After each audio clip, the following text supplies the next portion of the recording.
So hi ಸ್ನೇಹಿತರೆ, ಹೇಗಿದ್ದೀರಾ? I hope ಪ್ರತಿಯೊಬ್ಬರು ಸೂಪರ್ ಆಗಿದ್ರಾ, ಚೆನ್ನಾಗಿದ್ರಾ ಅನ್ಕೊಂತೀನಿ. ಈಗಿನ ಒಂದು ಪರಿಸ್ಥಿತಿಯಲ್ಲಿ ಒಂದು ಗವರ್ನಮೆಂಟ್ ಜಾಬ್ ಅನ್ನ ಪಡೆಯೋದಕ್ಕೆ ಬಹಳ ಒಂದು ದೊಡ್ಡದಾಗಿರುವಂತಹ ಒಂದು ಪ್ರಾಬ್ಲಮ್ ಏನಂದ್ರೆ ಅದರ ಒಂದು ಕಾಂಪಿಟೇಷನ್ ಆಗಿರುತ್ತೆ. ಬಹಳ ಒಂದು ದೊಡ್ಡದಾಗಿರುವಂತಹ ಒಂದು ಕಾಂಪಿಟೇಷನ್ ಇಂದ ಒಂದು ಒಳ್ಳೆಯ ಒಂದು ಗವರ್ನಮೆಂಟ್ ಜಾಬ್ ಪಡೆಯೋದಕ್ಕೆ ಈಗಿನ ಒಂದು ಪರಿಸ್ಥಿತಿಯಲ್ಲಿ ಆಗುದಿಲ್ಲ. ಆದ್ರೆ ಸ್ನೇಹಿತರೆ, ಈ ಒಂದು ವಿಡಿಯೋ ಮುಖಾಂತರ ಶೇರ್ ಮಾಡುವಂತಹ ಒಂದು ಗವರ್ನಮೆಂಟ್ ಜಾಬ್ ನಲ್ಲಿ ಕಾಂಪಿಟೇಷನ್ ಅನ್ನೋದು ಬಹಳ ಅಂದ್ರೆ ಬಹಳ ಒಂದು ತೀರಾ ಒಂದು ಕಮ್ಮಿ ಇರುತ್ತೆ. ಸಪೋಸ್ ಮಾತಾಡಕ್ ಹೋದ್ರೆ ತಾವು ಅಪ್ಲೈ ಮಾಡಿದ ನಂತರ ಈ ಒಂದು ಜಾಬ್ಗೆ ತಮ್ಮ ಒಂದು ಫೈನಲ್ ಆಗಿರುವಂತಹ ಒಂದು ಸೆಲೆಕ್ಷನ್ ಲಿಸ್ಟ್ ರಿಲೀಸ್ ಮಾಡಿದ್ರು ಕೂಡ ಇನ್ನು ಬಹಳಷ್ಟು ಒಂದು ಪೋಸ್ಟ್ ಗಳು ಸೀಟ್ಸ್ ಗಳು ಖಾಲಿಯಾಗಿ ಉಳಿದು ಬಿಡುತ್ತೆ ಈ ಒಂದು ಜಾಬ್ ನಲ್ಲಿ. ಇದರಲ್ಲೂ ಸುಮಾರು 3500ಕ್ಕಿಂತ ಹೆಚ್ಚು ಒಂದು ಪೋಸ್ಟ್ ನ ಇಲ್ಲಿ ಒಂದು ರಿಲೀಸ್ ಅನ್ನ ಮಾಡಿದ್ದು 100% ಒಂದು ಸೆಂಟ್ರಲ್ ಗವರ್ನಮೆಂಟ್ ಜಾಬ್ ಮತ್ತು ಪರ್ಮನೆಂಟ್ ಆಗಿರುವಂತಹ ಒಂದು ಜಾಬ್ ಆಗಿದ್ದು, ತಾವೇನಾದ್ರೂ ನಮ್ಮ ಒಂದು ಕರ್ನಾಟಕದಿಂದ ಕೇವಲ 10th ಆಗಿರ್ಬೋದು, ಸೆಕೆಂಡ್ PUC ಆಗಿರ್ಬೋದು ಅಥವಾ ಡಿಗ್ರಿ ಸಹ ತಾವು ಕಂಪ್ಲೀಟ್ ಅನ್ನ ಮಾಡ್ಕೊಂಡಿದ್ರೆ ಪ್ರತಿಯೊಂದು ಕ್ವಾಲಿಫಿಕೇಶನ್ ಗೆ ಇಂತಿಷ್ಟು ಅಂತ ಒಂದು ಪೋಸ್ಟ್ ಸಹ ಇಲ್ಲಿ ಒಂದು ರಿಲೀಸ್ ಅನ್ನೋದು ಮಾಡಿರ್ತಾರೆ. ನಮ್ಮ ಒಂದು ಕರ್ನಾಟಕದಿಂದ ಒಂದು ಮೇಲ್ ಆಗಿರ್ಬೋದು, ಫಿಮೇಲ್ ಆಗಿರ್ಬೋದು, ಪ್ರತಿಯೊಬ್ಬರು ಇಲ್ಲಿ ಒಂದು ಅಪ್ಲೈ ಅನ್ನ ಮಾಡಬಹುದು. ಆದಷ್ಟು ಈ ಒಂದು ವಿಡಿಯೋ ತಾವು ಕೊನೆ ತನಕ ನೋಡ್ತಾ ತಾವು ಅಪ್ಲೈ ಅನ್ನ ಮಾಡ್ತಾ ತಮ್ಮ ಒಂದು ಫ್ರೆಂಡ್ ಸರ್ಕಲ್ ಅಲ್ಲಿ ತಾವು ಶೇರ್ ಅನ್ನ ಮಾಡ್ಕೊಳ್ಳಿ. ಇದ್ರೆ ತಾವು ಇಲ್ಲಿ ಸ್ಕ್ರೀನ್ ಮೇಲೆ ತಾವು ಅಬ್ಸರ್ವ್ ಅನ್ನ ಮಾಡಬಹುದು. ಕಂಪ್ಲೀಟ್ ಆಗಿರುವಂತಹ ಒಂದು ಡೀಟೇಲ್ ಆಗಿರುವಂತಹ ಒಂದು ನೋಟಿಫಿಕೇಶನ್ ನಾನು ಇಲ್ಲಿ ತಮ್ಮ ಮುಂದೆ ನಾನು ಓಪನ್ ಅನ್ನ ಮಾಡ್ಕೊಂಡು ಬಿಟ್ಟಿದ್ದೀನಿ. ಒಂದು ಗೊತ್ತಿರಲಿ, ಈ ಒಂದು ಚಾನಲ್ ಮುಖಾಂತರ ಸಿಗುವಂತಹ ಪ್ರತಿ ಒಂದು ಜಾಬ್ ಅಪ್ಡೇಟ್ ಏನಿರುತ್ತೆ ಮೊದಲು ತಮಗೆ ಒಂದು ನೋಟಿಫಿಕೇಶನ್ ಆಗಿರ್ಬೋದು, ನೋಟಿಸ್ ನಾವು ತಮಗೆ ಒಂದು ತೋರಿಸ್ತೀವಿ, ನಂತರ ನಾವು ಅಪ್ಡೇಟ್ ಅನ್ನ ನಾವು ಕೊಡ್ತೀವಿ. ಯಾವುದೇ ಒಂದು ಕಾರಣಕ್ಕೂ ನಾವು ಫೇಕ್ ಆಗಿರುವಂತಹ ಒಂದು ಇನ್ಫಾರ್ಮೇಶನ್ ಶೇರ್ ಅನ್ನ ಮಾಡೋದಕ್ಕೆ ಹೋಗುವುದಿಲ್ಲ. ಓಕೆನಾ? ನಮ್ಮ ಒಂದು ಕರ್ನಾಟಕದಿಂದ ಭಾರತದಿಂದ ಪ್ರತಿ ಒಂದು ಗವರ್ನಮೆಂಟ್ ಜಾಬ್ ಗಳ ಒಂದು ಅಪ್ಡೇಟ್ ಈ ಒಂದು ಚಾನಲ್ ಅಲ್ಲಿ ತಮಗೆ ಒಂದು ಸಿಗುತ್ತೆ. ಓಕೆನಾ? ಈ ಒಂದು ನೋಟಿಫಿಕೇಶನ್ ಏನಿದೆ ಸುಮಾರು 128ರಿಂದ 130 ಪೇಜ್ ಈ ಒಂದು ನೋಟಿಫಿಕೇಶನ್ ಇದೆ. ಓಕೆನಾ? ತಮಗೆ ಒಂದು ಈಸಿ ಆಗಿ ತಮಗೆ ಒಂದು ಅರ್ಥ ಮಾಡಿಸ್ಕೊಳ್ಳೋದಕ್ಕೆ ಈ ರೀತಿಯಾಗಿರುವಂತಹ ಒಂದು ಇನ್ಫಾರ್ಮೇಶನ್ ತಮಗೆ ಒಂದು ಶೇರ್ ಅನ್ನ ಮಾಡ್ತೀವಿ. ಸೊ ಪ್ರತಿಯೊಬ್ಬರು ಆದಷ್ಟು ಈ ಒಂದು ಚಾನಲ್ ತಾವು ಸಬ್ಸ್ಕ್ರೈಬ್ ಅನ್ನ ಮಾಡ್ಕೊಂಡ್ಬಿಡಿ, ನೋಟಿಫಿಕೇಶನ್ ಆನ್ ಅನ್ನ ಮಾಡ್ಕೊಂಡ್ಬಿಡಿ ಮತ್ತು ಲೈಕ್ ಅನ್ನ ಮಾಡೋದನ್ನ ತಾವು ಮರಿಬೇಡಿ. ಓಕೆನಾ? ತಾವಿಲ್ಲಿ ಅಬ್ಸರ್ವ್ ಅನ್ನ ಮಾಡಬಹುದು. ಇಲ್ಲಿ ಡಿಪಾರ್ಟ್ಮೆಂಟ್ ಬಗ್ಗೆ ಮಾತಾಡಕ್ ಹೋದ್ರೆ ಏಮ್ಸ್ ಅಂದ್ರೆ ಒಂದು ಸೆಂಟ್ರಲ್ ಗವರ್ನಮೆಂಟ್ ನ ಒಂದು ಅಂಡರ್ ನಲ್ಲಿ ಬರುವಂತಹ ಈ ಒಂದು ಏಮ್ಸ್ ಕಡೆಯಿಂದ ಈ ಒಂದು ನೋಟಿಫಿಕೇಶನ್ ಅನ್ನೋದು ಇಲ್ಲಿ ಒಂದು ರಿಲೀಸ್ ಅನ್ನೋದು ಮಾಡಿದ್ದಾರೆ. ಓಕೆನಾ? ಇದರ ಒಂದು ಇಂಪಾರ್ಟೆಂಟ್ ಆಗಿರುವಂತಹ ಒಂದು ಡೇಟ್ಸ್ ಗಳ ಬಗ್ಗೆ ಮಾತಾಡಕ್ ಹೋದ್ರೆ ಸ್ಟಾರ್ಟಿಂಗ್ ಡೇಟ್ ಆಲ್ರೆಡಿ ಒಂದು ಸ್ಟಾರ್ಟ್ ಮಾಡಾಕಿದ್ದಾರೆ ಮತ್ತು ಲಾಸ್ಟ್ ಡೇಟ್ ಬಗ್ಗೆ ಮಾತಾಡಕ್ ಹೋದ್ರೆ ಈ ತಿಂಗಳು 31ನೇ ತಾರೀಕು ಇದರ ಒಂದು ಲಾಸ್ಟ್ ಮತ್ತು ಫೈನಲ್ ಆಗಿರುವಂತಹ ಒಂದು ಡೇಟ್ ಇರುತ್ತೆ. ಅಷ್ಟೇ ಅಲ್ಲ, ಇದರ ಒಂದು ಟೋಟಲ್ ಆಗಿರುವಂತಹ ಒಂದು ಪೋಸ್ಟ್ ಬಗ್ಗೆ ಮಾತಾಡಕ್ ಹೋದ್ರೆ ಸುಮಾರು 3501 ಪೋಸ್ಟ್ ಅನ್ನ ಇಲ್ಲಿ ಒಂದು ರಿಲೀಸ್ ಅನ್ನ ಮಾಡಿದ್ದು, ನಮ್ಮ ಒಂದು ಕರ್ನಾಟಕದ ಪ್ರತಿಯೊಬ್ಬ ಒಂದು ಕ್ಯಾಂಡಿಡೇಟ್, ಪ್ರತಿಯೊಬ್ಬ ಒಂದು ಕ್ಯಾಟಗರಿಗೆ ಸೇರುವಂತಹ ಒಂದು ಕ್ಯಾಂಡಿಡೇಟ್ ಆರಾಮ್ಸೆ ತಾವು ಇಲ್ಲಿ ಒಂದು ಅಪ್ಲಿಕೇಶನ್ ಅನ್ನು ತಾವು ಹಾಕಬಹುದು. ಇದರ ಒಂದು ಎಕ್ಸಾಮ್ ಡೇಟ್ ಬಗ್ಗೆ ತಾವು ನೋಡಬಹುದು.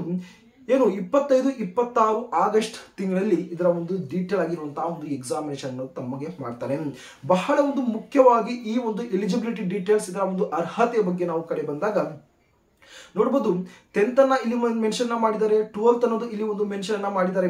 ಹಾಗೆ ಇಲ್ಲಿ ತಾವು ನೋಡಬಹುದು ಗ್ರಾಜುಯೇಟ್ ಅಥವಾ ಒಂದು ಡಿಗ್ರಿ ಸಹ ಇಲ್ಲಿ ಒಂದು ಮೆನ್ಷನ್ ಅನ್ನೋದು ಇಲ್ಲಿ ಒಂದು ಮಾಡಿದ್ದಾರೆ. ಪ್ರತಿ ಒಂದು ಅರ್ಹತೆಗೆ ಕೆಲವೊಂದು ವೇಕೆನ್ಸಿಗಳನ್ನು ಇಲ್ಲಿ ಒಂದು ರಿಲೀಸ್ ಅನ್ನ ಮಾಡಿದ್ದಾರೆ.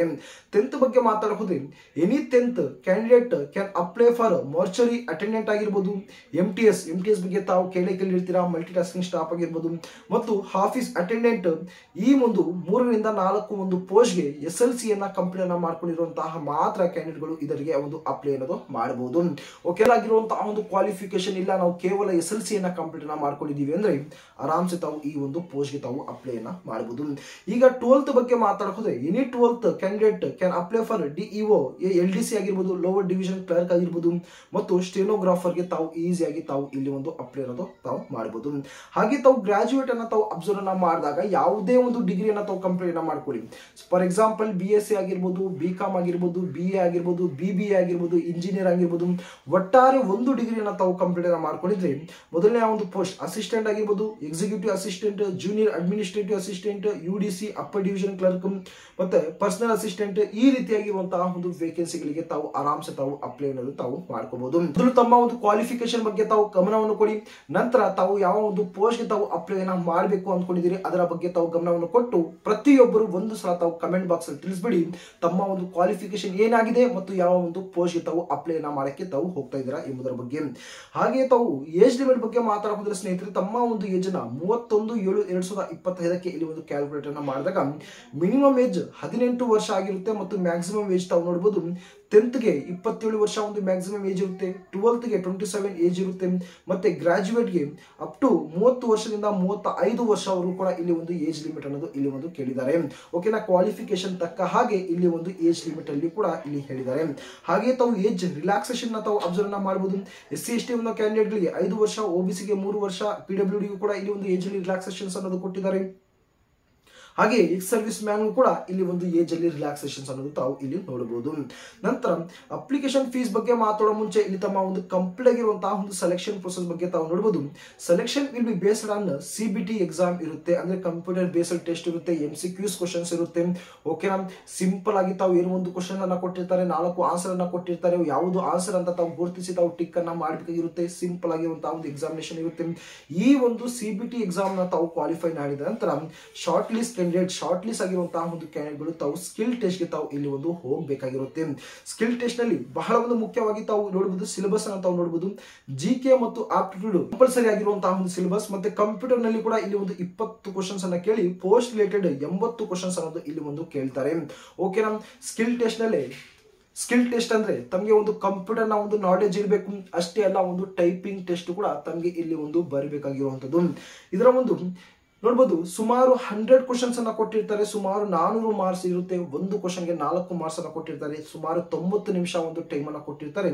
-1 ನೆಗೆಟಿವ್ ಮಾರ್ಕ್ಸ್ ಸಹ ಇಲ್ಲಿ ಒಂದು ಕೊಟ್ಟಿದ್ದಾರೆ. ಬಹಳ ಒಂದು ಕೇರ್ಫುಲ್ ಆಗಿ ತಾವು ಇಲ್ಲಿ ಒಂದು ಎಕ್ಸಾಮಿನೇಷನ್ಸ್ ಅನ್ನ ಕೊಡಬಹುದು.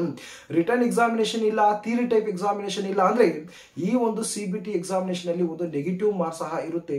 ಬಹಳ ಒಂದು ಗಮನ ಕೊಟ್ಟು ತಾವು ಎಕ್ಸಾಮಿನೇಷನ್ ತಾವು ಕೊಡಬೇಕಾಗಿರುತ್ತೆ. ಅದರಲ್ಲೂ ಈ ಒಂದು ಎಕ್ಸಾಮಿನೇಷನ್ ತಾವು ಕ್ವಾಲಿಫೈ ಮಾಡಿದ್ರೆ ಮಿನಿಮಮ್ ಆಗಿ ತಾವು ನೋಡಬಹುದು, ಜನರಲ್ ಮತ್ತು EWS ಗೆ ಕೇವಲ 40% ಮಾರ್ಕ್ಸ್ ಅನ್ನ ತೋರಬೇಕಾಗಿರುತ್ತೆ.